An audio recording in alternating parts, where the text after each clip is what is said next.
My warmest greetings to you all, and thank you so much for coming to our press conference today to hear about Lanxess' long-term plans for India. My colleague Dr. Werner Boyers and I very much wish that we could be with you in Mumbai. Unfortunately, a board meeting in Hamburg prevents us from being there. As it turns out, this is a day of great significance to all of us at Lanxess, and a truly historic day for Lanxess India. With these words, the chairman of the board of management of Lanxess, Axel Heitmann, addresses the journalists present in a video message. Specialty Chemicals Group Lanxess has invited members of the media to a press conference in Mumbai to announce the group's BRIC strategy and its first acquisition in India. For a sum of around 80 million euros, Lanxess is taking over the chemicals business of the Mumbai-based listed company Gwalior Chemical Industries at its Nagda site in the state of Madhya Pradesh.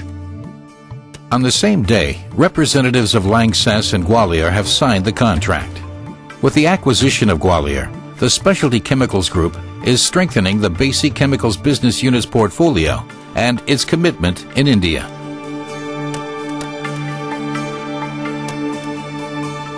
After China, the second most important market for Lanxess in Asia is India, where the company is headquartered in Thane.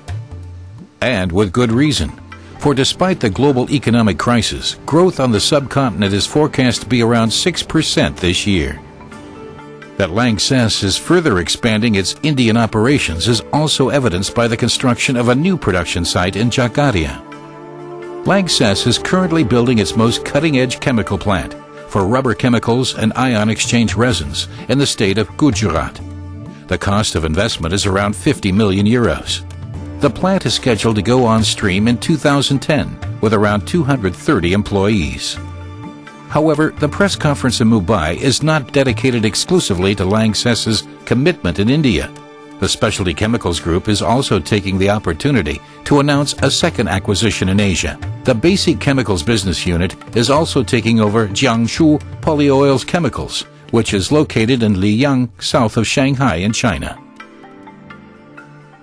We expect the closing of this transaction in the third quarter of this year, says Hans-Georg Schmidt, head of the Basic Chemicals business unit, in his presentation.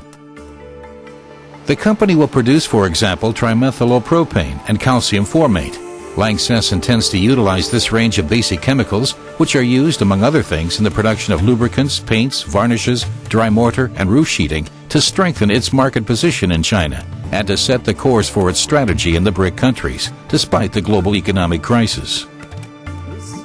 At the press conference in Mumbai, member of the board of management Werner Boyers also speaks to the journalists in a video message. He explains the reasons behind this corporate strategy, saying that Lanxess wants to share in the enormous growth predicted for these countries. This has been a successful strategy for us. Our sales in these markets, which accounted for just 9% of group revenues in 2005, made up 16% last year. Boyers continues by saying that one of these success stories is the acquisition of Petroflex in Brazil. Acquiring the biggest manufacturer of synthetic rubber in Latin America has not only strengthened the rubber business of Lanxess, he says, but also boosted sales to the tune of some 500 million euros. With our growing presence in the BRIC countries, we can be closer to our customers, providing them with the solutions for tomorrow, thanks to our high-tech chemistry. India is looking forward to a big and brilliant future, a future of rapid economic growth, business development on a massive scale, and standard of living that is rising at an astonishing pace.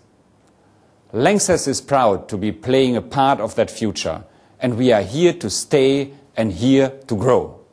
Thank you all, and like Dr. Heitmann, I hope to see you, many of you, in person the next time I'm in Mumbai.